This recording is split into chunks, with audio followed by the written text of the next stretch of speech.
मी दोनदा केवायसी केले तरीही पैसे नाहीत आणि त्यांना मिळतात. बरोबर, सरकार आपल्याला मूर्ख बनवते.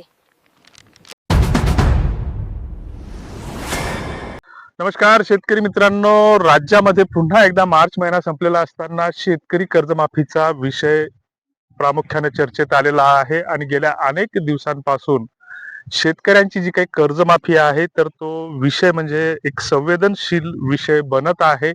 आणि या माध्यमातून आपण हे बघणार आहोत की राज्यामध्ये एकूण किती शेतकऱ्यांची संख्या किती आहे आणि यापैकी किती शेतकरी या कर्जमाफीसाठी पात्र ठरणार आहेत, त्याबद्दलचे निकष काय असणार आहेत, सरकारची भूमिका काय असणार आहे आणि मग शेतकऱ्यांच्या पदरामध्ये प्रत्यक्ष काय पडणार काय नाही पडणार याबाबतची माहिती आपण या व्हिडिओच्या माध्यमातून घेणार आहोत. तर राज्यामध्ये जी काही शेतकऱ्यांची जी काही संख्या आहे तर ती जवळपास 1,33,00,000 शेतकरी हे सध्या आहेत आणि त्यापैकी 24,73,000 शेतकरी हे थकबाकीदार आहेत की सरकारने ज्यावेळेस सभागृहामध्ये कर्जमाफीची घोषणा केली होती की पुण्या श्लोक अहिल्याबाई होळकर यांच्या नावाने ही कर्जमाफी दिली जाणार आहे आणि त्याच्यापूर्वीच बच्चू कडूंचं जे काही आंदोलन झालं होतं तर त्या आंदोलनानंतर सरकारने जी काही आपलं आश्वासन पाळण्याबाबतची जी काही भूमिका जाहीर केली होती तर त्याच्यासाठी एक समिती नेमली होती. त्या समितीबाबतही बऱ्याच चर्चा झाल्या की त्या समितीमध्ये शेतकऱ्यांचे कोणी प्रतिनिधी नाहीत किंवा सरकारने जी काही समिती गठीत केली तर शेतकऱ्यांना विश्वासात न घेता ती केली गेली. आणि मग अशा स्थितीमध्ये जी काही शेतकऱ्यांकडे जी काही थकबाकी आहे तर ती सरकारच्या आकडेवारीनुसार 35,477 कोटी रुपयांची थकबाकी शेतकऱ्यांकडे आहे. आणि मग याच्यामध्ये जे काही 2 लाख रुपयापर्यंतची जी काही कर्जमाफी शेतकऱ्यांना मिळणार आहे तर त्याच्यामध्ये प्रामुख्याने राज्यातील जे काही शेतकरी आहेत तर यांच्या कर्जमाफीच्या संदर्भात बँकर्स असतील किंवा जी काही सरकारची समिती होती तर यांच्याकडून जे काही अहवाल प्राप्त झाले आहेत तर त्या कमिटीनं बँकर्स राज्यस्तरीय बँकर्स कमिटीनं सरकारला राज्य शासनाला हा अहवाल सादर केलेला आहे आणि त्याच्यामध्ये ही आकडेवारी सादर केलेली आहे की जवळपास 35,477 कोटी रुपयांची थकबाकी शेतकऱ्यांकडे आहे आणि त्याच्यामध्ये हे शेतकरी या कर्जमाफीसाठी पात्र ठरणार आहेत. आणि दुसरीकडे जे काही नियमित शेतकरी आहेत उरलेले जे काही 25 लाख शेतकऱ्या सोडले तर बाकीचे जवळपास 1 कोटीच्या आसपास जे काही शेतकरी आहेत तर ते नियमित कर्जदार असं त्यांना म्हणता येईल की जे वर्षभराच्या आत आपल्या कर्जाचा भरणा करतात किंवा परतफेड करतात तर त्यांना प्रोत्साहन भत्ता म्हणून सरकारकडून 50,000 रुपये प्रत्येक शेतकऱ्याला मिळणार आहेत.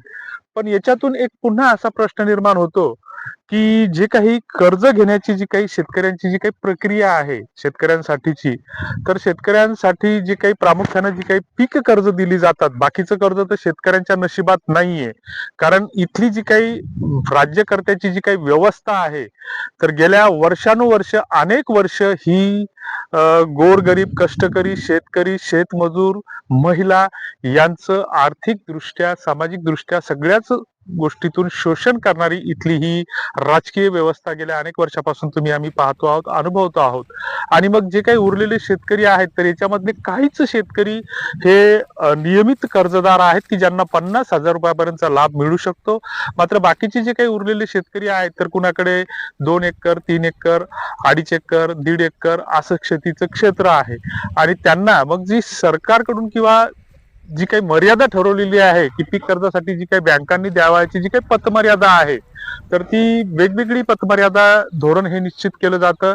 त्याच्यावर नियंत्रण ठेवणाऱ्या मग जे काही सरकारच्या लीड बँका असतात किंवा ज्याला आपण जिल्हा अग्रणी बँक म्हणतो कलेक्टर असतात तर ही लोक नुसतं फक्त त्या मिटिंगा घेतात आणि त्याचे फक्त कागद रंगवतात बाकी त्याची अंमलबजावणी होते नाही होते याच्याकडे त्यांचं कुठलंही लक्ष नसतं. आणि मग अशा स्थितीमध्ये जर एखाद्या शेतकऱ्याकडे 2 एकर शेती असेल तर त्याची जी पीक मर्यादा असते तर ती 15 ते 20,000 ही कोरडवाहूसाठी ठरलेली आहे. आणि मग अशा स्थितीमध्ये पहिल्यांदा जर शेतकरी तो एखाद्या आपल्या तालुक्याच्या ठिकाणी राष्ट्रीयकृत बँकेकडे जातो तर राष्ट्रीयकृत बँकेच्या प्रत्येक तालुक्याच्या ठिकाणी 3-4 शाखा असतात. मग कुठे बँक ऑफ इंडिया असेल, कुठे अलाहाबाद असेल, कुठे महाराष्ट्र ग्रामीण असेल, कुठे बँक ऑफ महाराष्ट्र असेल, कुठे स्टेट बँक असेल. तर ह्या बँकांकडे गेल्याच्या नंतर ह्या बँका या शेतकऱ्यांना वाटी लावण्यासाठी काय करतात की पहिल्यांदा तर त्याला या टेबलवरून त्या टेबलवर, त्या टेबलवरून त्या टेबलवर, आणि त्याच्यानंतर मग त्याला कोणीतरी सांगतं की तुम्ही त्या ऍग्री किंवा फील्ड ऑफिसरला भेटा. फील्ड ऑफिसरला भेटल्याच्या नंतर फील्ड ऑफिसर सांगतो की तुमचं गाव आमच्याकडे दत्तक नाही. आणि असं कुठल्याही बँकेत अशी याची सूचना डिस्प्ले केलेली नसते की या बँकेच्या कार्यक्षेत्रात ही गावं दत्तक आहेत. म्हणजे हा नियम कोणी आणि कुठून आणला आणि कसा काढला हे त्या सरकारला आणि त्या बँकांनाच माहीत. आणि मग तो त्या बँकेकडे दत्तक नाही म्हटल्यानंतर तो दुसऱ्या बँकेकडे जातो. तो सांगतो की नाही तुमचं गाव त्या बँकेकडे दत्तक आहे. आणि या हेलपाट्यात मग शेवटी तो कंटाळून जातो, कारण त्याचं शेतातलं काम तसंच पडलेलं असतं. शेतामध्ये नागलडीचे ढेकडं पडलेले असतात, ते त्याला वखरून कोळपणी करून फोडायचे असतात. आणि मग अशा स्थितीमध्ये 15-20 दिवस त्या तालुक्याच्या बँकेच्या चक्रा मारून तो कंटाळतो. मग त्याला कोणीतरी सांगतं की जर तू जिल्हा बँकेच्या सोसायटी मार्फत ते कर्ज घ्या, की ज्या सोसायट्या शेतकऱ्यांसाठी स्थापन झालेल्या आहेत, मात्र त्या जिल्हा बँकेच्या ताब्यात आहेत आणि या राजकारण्यांच्या ताब्यात आहेत.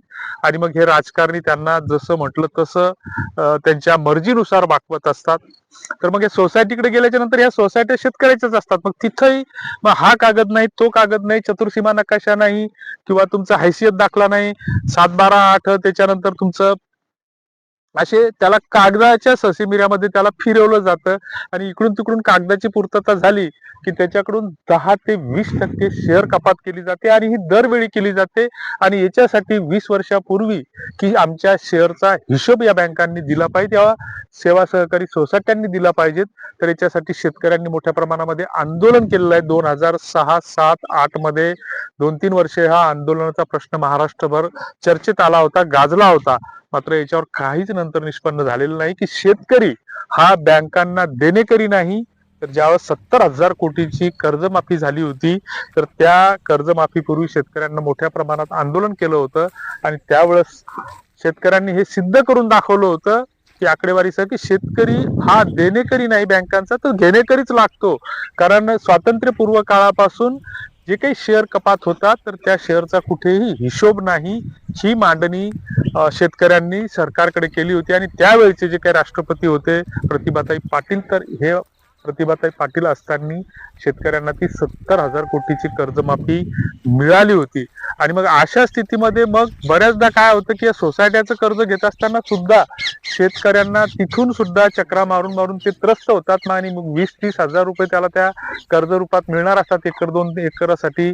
आणि मग अशा स्थितीमध्ये तो शेवटी त्याची आशा सोडून देतो. मग सोयऱ्या धाऱ्याकडून कुठून तरी उसरवार किंवा मग आपली पदरमोड करतो.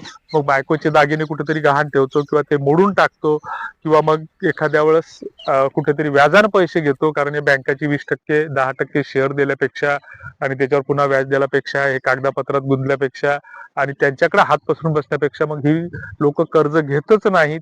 किंवा 2 वर्ष 3 वर्ष घेतात आणि 4थ्या वर्षी मग त्यांचं कुठेतरी काहीतरी खातेफोड झालेली असते, एखादा त्याच्यावर वारसाची नोंद आलेली असते, किंवा ते सामायिक क्षेत्र आहे 7-12वर.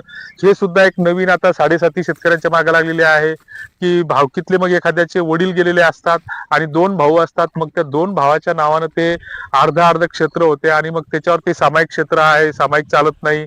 मग त्या भावाला सोबत घेऊन या, त्याचं 100 रुपयाच्या स्टॅम्पवर ॲफिडेव्हिट आणा.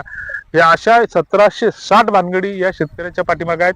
मग या शेतकऱ्यांचं काय, यांना 50,000 मिळणार का, काय मिळणार, किंवा ते पात्र आहेत अपात्र आहेत, हा प्रश्न अजूनही अनुत्तरित आहे. या प्रश्नाचं उत्तर काय असेल, तुमच्याकडे जर उत्तर असेल तर ते कॉमेंट बॉक्समध्ये नक्की लिहा. तुर्तास धन्यवाद.